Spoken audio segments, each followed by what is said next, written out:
드디어 교회가 세워지게 된 것입니다.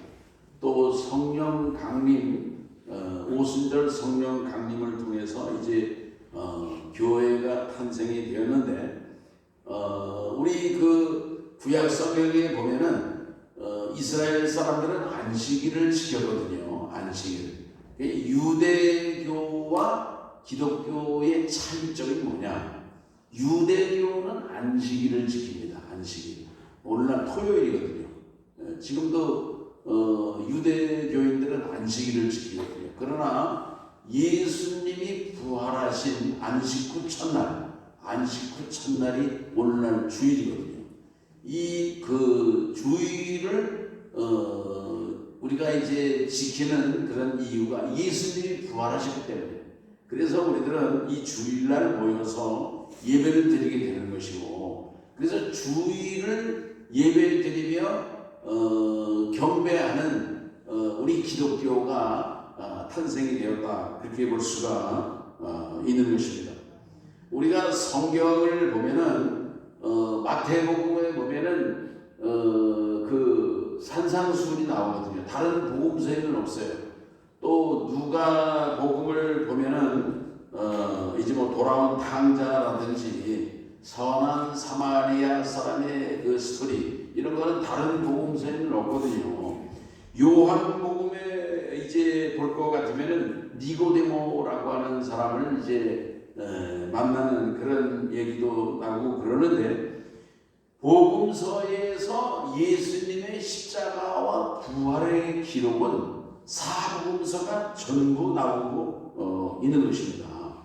그리고 이 복음서의 중심이 예수님의 십자가와 부활이다. 그래서 그 성경에 예수님이 십자가를 지시고 부활하시는 그 한 주간의 기록이 무려 29장 챕터를 그 분량을 차지하고 있는 것을 볼 수가 있는 것입니다. 그렇기 때문에 우리 기독교의 가장 중요한 복음이 뭐냐? 예수님의 십자가와 부활의 복음인 것입니다. 오늘 우리가 복음을 전한다고 하면은 예수님께서 십자가에서 죽으셨다가 3일 만에 다시 살아나셨습니다. 이 십자가와 부활을 증거하는 거예요.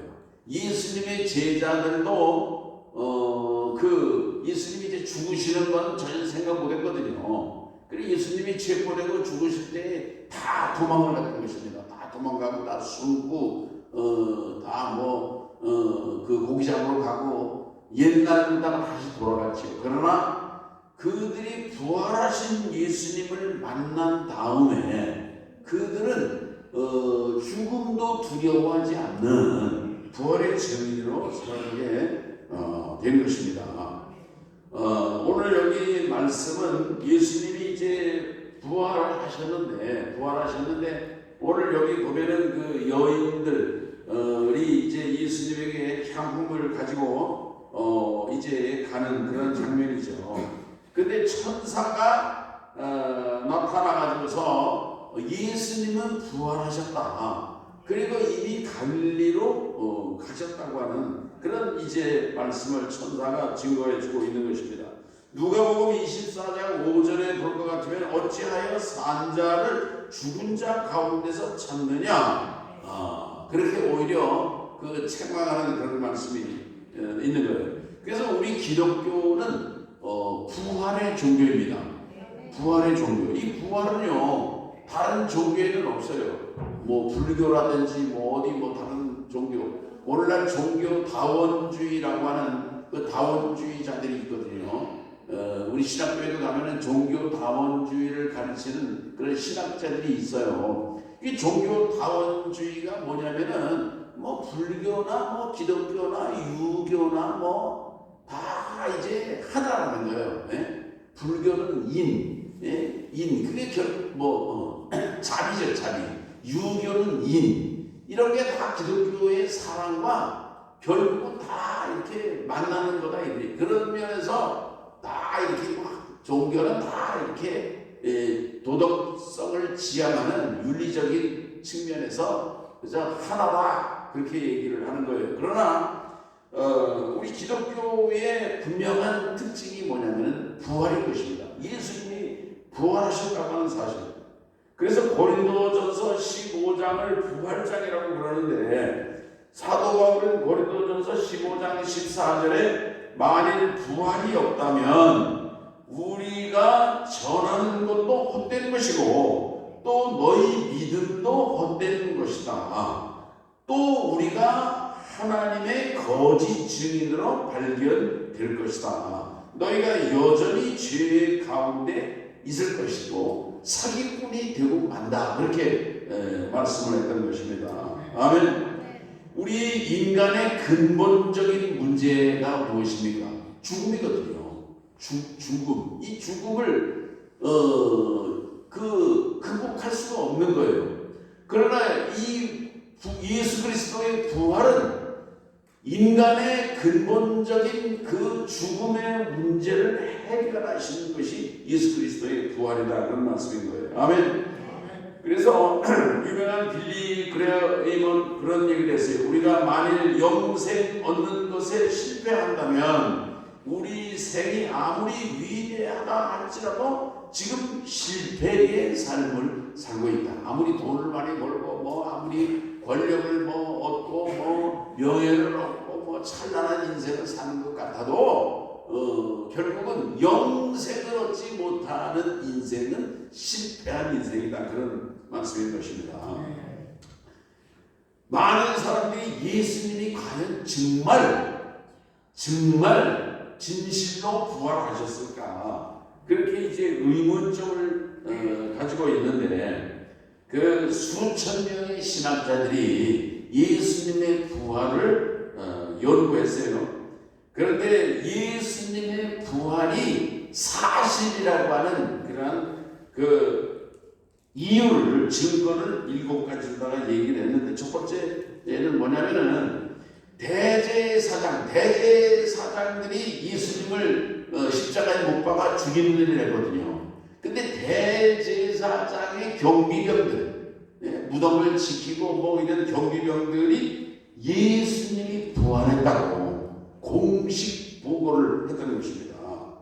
뿐만이 아니라 빌라도 총독이 빌라도가 이제 유대의 총독 아닙니까? 로마 그 정부의 로마 그 황제에게 가이사 시저 황제죠. 거기에다가 예수가 부활했다고 공식적으로 자기 소견을 적어서 그 보고를 했던 것입니다. 아멘. 예수님이 부활하셨다는 사실을 믿으시기 바랍니다. 두 번째로는요, 그 예수님이 부활하셨다고 하는 것을 그 부활하신 예수님을 본 증인이 엄청 많아요.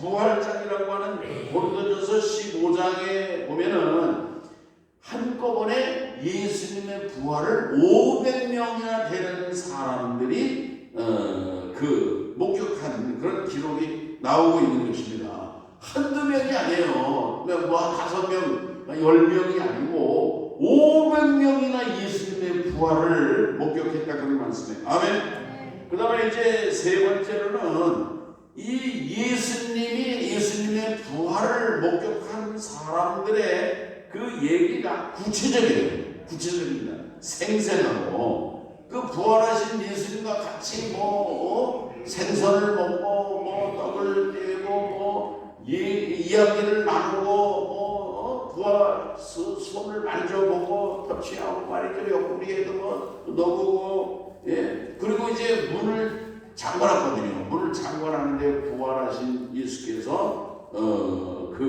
이제 이런 그 시공을 초월하신 부활체를 그들이 생생하게 체험하고 목격한 것입니다. 아멘. 그 다음에 그 예수님의 부활을 목격하고 경험한 그런 사람들이 어떠한 삶을 살았느냐? 그들이 이를테면은 어떤 삶을 살았냐? 윤리적인 면에서 예수님의 부활을 이제 증거하는데, 예수님의 부활을 목격한 제자들이라든지 그러한 사도들이라든지 그런 성도들은 예수님의 그 부활을 사실로 받아들였기 때문에 그들은 죽음을 두려워하지 않는 부활의 증인으로 살았다는 것입니다. 아멘. 목숨을 죽는 것을 두려워하지 않는 그런 믿음과 사랑의 삶을 살아가는 것을 통해서 그 예수님의 부활이 확정되었다고 하는 말씀을 하고 있는 것이에요. 아멘. 그 다음에 또 심리학적인 그런 면에서 예수 부활을 이제 확증하는데, 그 뭐냐면요, 예수님의 부활을 목격하고 경험한 그런 사람들이 얼마나 기쁜 삶을 살았는지 모른다 그런 말씀이에요. 아멘. 예수님이 부활하셨다는 것을 거짓말로다가 얘기하는 사람들에게 거짓말을 해놓고 나서 그렇게 기뻤겠습니까? 거짓말을 하고 사기를 쳐먹고 그런 사람들이 그렇게 기쁜 삶을 살았겠느냐 그런 얘기예요.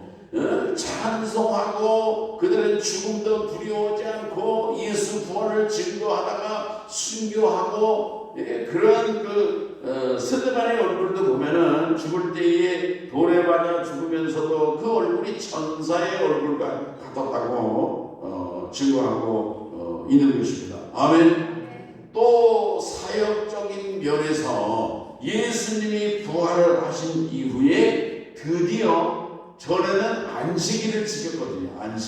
안식일을 그냥 목숨을 걸고 지켰어요. 그러나 예수께서 부활하신 이후에 그들은 주일을 예배하고 주일을 하나님 앞에 경배하는 그런 역사적인 그런 주일 성수, 주일의 개념이 생겨지게 됐다 그런 말씀인 것입니다. 아멘. 그래서 그 안식일이 주일로 바뀌어지게 된 것이 뭐냐면요, 예수 그리스도의 부활을 통해서 이 정말 주일로 예배하는 것이 바뀌어지게 됐다 그런 말씀인 것입니다. 아멘. 그리고 마지막으로 일곱 번째 보면요, 지난 2000년간 우리 기독교 역사 속에서 부활하신 예수님을 직접 육체적으로는 이게 면전으로는 체험하지 못했지만, 그러나 부활하신 예수 그리스도를 경험하고 만난 그런 영적인 치료를 한 변화된 인생을 살아가는 사람들이 얼마나 많은지 몰라요. 아멘. 저도 그런 사람이고 여기 앉아 계시는 여러분들도 옛날 2000년 전에 부활하신 예수님을 우리가 손으로 만져보고 눈으로 직접 가서 이렇게 보지는 못했지만, 그러나 그 예수님, 부활하신 예수님을 우리가 다 경험하고 체험하고 우리의 삶 가운데 부활하신 예수님과 함께하는 변화된 인생, 거듭난 인생을 살아가는 오늘 우리 성도들이 되게 된 줄로 믿는 것입니다. 아멘. 그런데 왜 오늘날 현대인들이 예수님의 부활을 의심하고 믿지 않을까? 거기에 대해서 몇 가지의 이유가 있는데, 우선은요, 예수님이 부활하셨다고 하는 그런 문제보다도 중요한 것은 내가 먹고 사는 거예요. 그러니까 그런데 관심이 없는 것입니다. 예수님이 부활하셨다고 하는 어마어마하고 놀라운 그런 사건보다 당장 내 눈앞에 있는 우리가 경제적인 문제라든지 그 미래의 무슨 직업의 문제라든지 취업의 문제라든지 직장 문제라든지 내 인생을 헤쳐나가는 게 더 발등에 불이 떨어져 있어요. 그러니까는 예수님 부활하신 것에 관심이 없는 거예요. 관심이 없는 거예요. 예. 그 다음에 사람들이 또 무엇입니까? 어떻게 하면 성공할까? 어떻게 하면 내가 지금까지 이뤘을까? 이런 데에 관심을 갖다 보니까 예수 그리스도 부활의 진리의 복음에 대해서는 이게 자기 인생 갈 길이 더 분주하고 바쁘니까 관심을 갖고 생각할 그런 겨를이 없었다. 그런 말씀인 것입니다. 아멘. 그래서 뭐 이런 거가 귀찮게 생각해요. 뭐 얼마 전에 뭐 성탄절 얘기하는데 뭐 부활절이 또 오는 거야. 뭐 이러고 뭐 이런 거 다 이렇게 자기의 그 인생이 더 중요한 것이 예수 그리스도의 부활 생명에 이거를 관심이 별로 없다. 그런 말씀인 거예요. 그 다음에 또 이유가 있는데 그것은 뭐냐면은 오늘날 과학 문명, 이 물질 문명, 과학 문명이 아주 정말 그 고도화된 세상을 살아가는 것입니다. 그리고 뭐 의과학이라든지 뭐 생명과학이라든지 뭐 요즘에 또 수명도 많이 연장되고 막 그러니까 이를테면 과학 만능주의 또 뭐 물질 중심주의 인간 지성과 지식이 뭐 어떤 그 인간을 우리 구원해 줄 수 있는 것과 그렇지 않을까 하는 뭔가 그 기대심과 또 착각에 빠져서 예수께서 오늘 우리의 진정한 생명이 되시고 부활 생명이 되시고 영생을 주신다고 하는 그런 진리에 대해서 별로 관심을 갖지 못하게 되었다. 그런 말씀인 것입니다. 아멘. 그러나 중요한 것은 무엇입니까?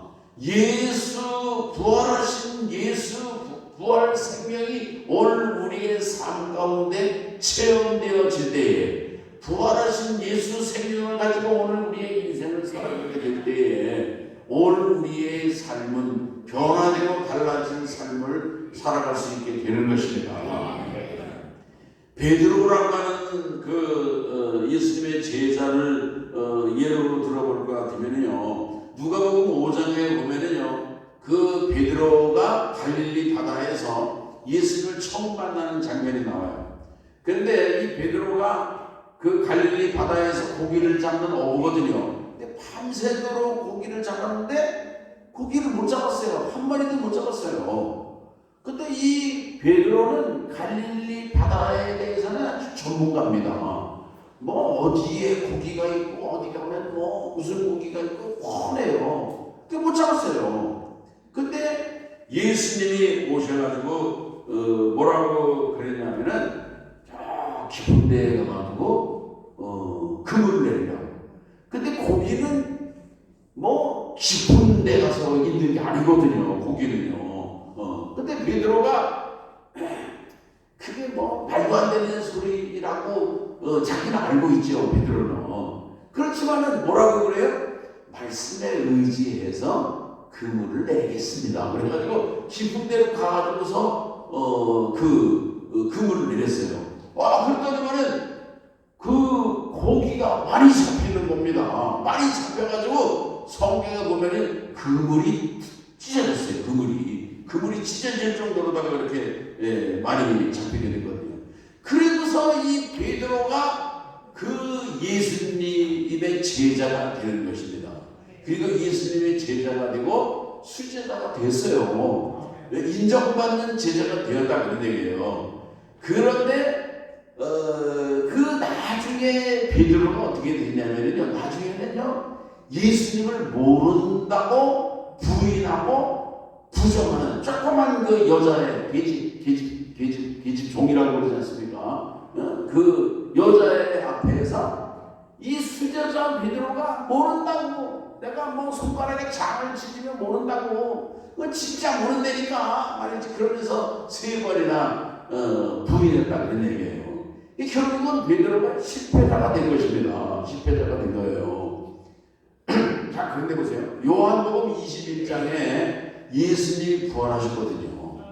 부활하신 예수님이 갈릴리 바다로 그 고기 잡는 베드로를 또 찾아갔어요. 베드로를 또 찾아갔습니다. 그때도 고기를 못 잡았어요. 근데 이번에는 예수님이 뭐라고 그랬냐면요, 배 오른편에 던져라 그랬어요. 옛날에는 깊은 데 던지라 그랬는데 배 오른쪽으로 던져라. 그래가지고서 이 베드로가 배 오른편에 그물을 던졌어요. 근데 고기가 잡혔어요? 안 잡혔어요?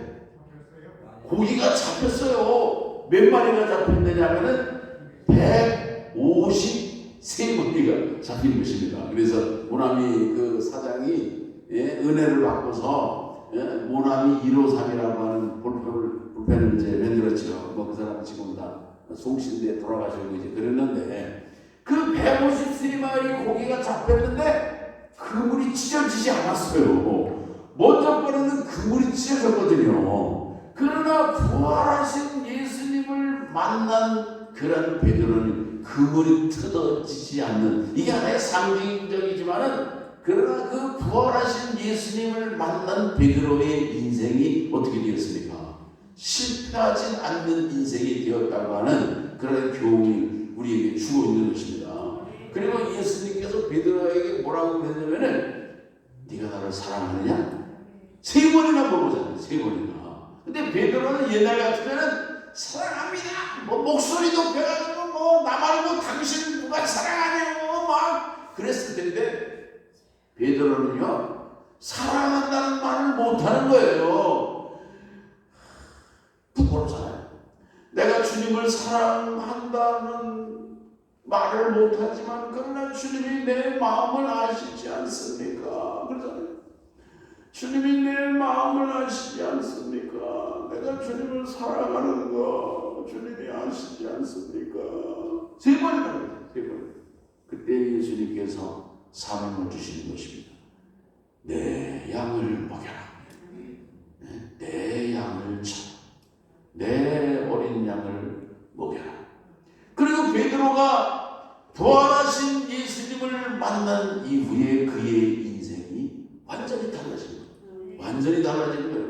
옛날에는 뭐 조그만 계집애 앞에서도 뭐 그냥 질투될까봐 두려워 그랬는데 부활하신 예수님을 만난 이후에 베드로는요 두려움이 없어요.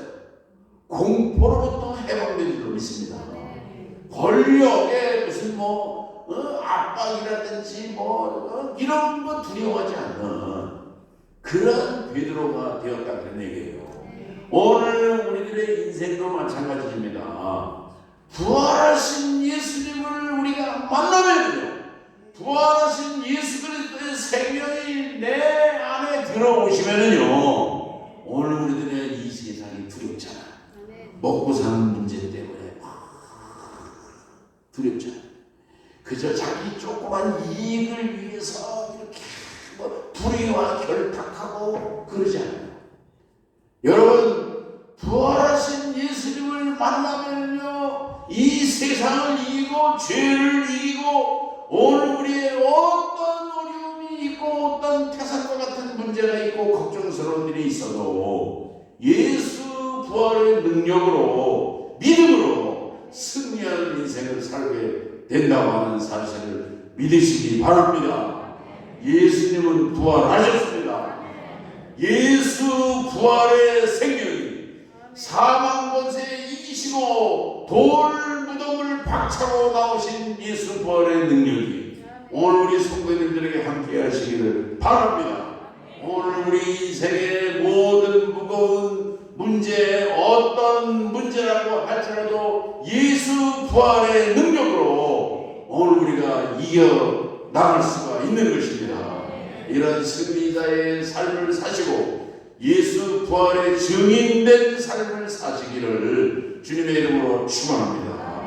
하나님 아버지 감사합니다. 2023년 부활절을 맞이하여 오늘 우리의 삶도 염려와 걱정과 두려움과 이제 공포 가운데 우리가 살고 있지는 않습니까?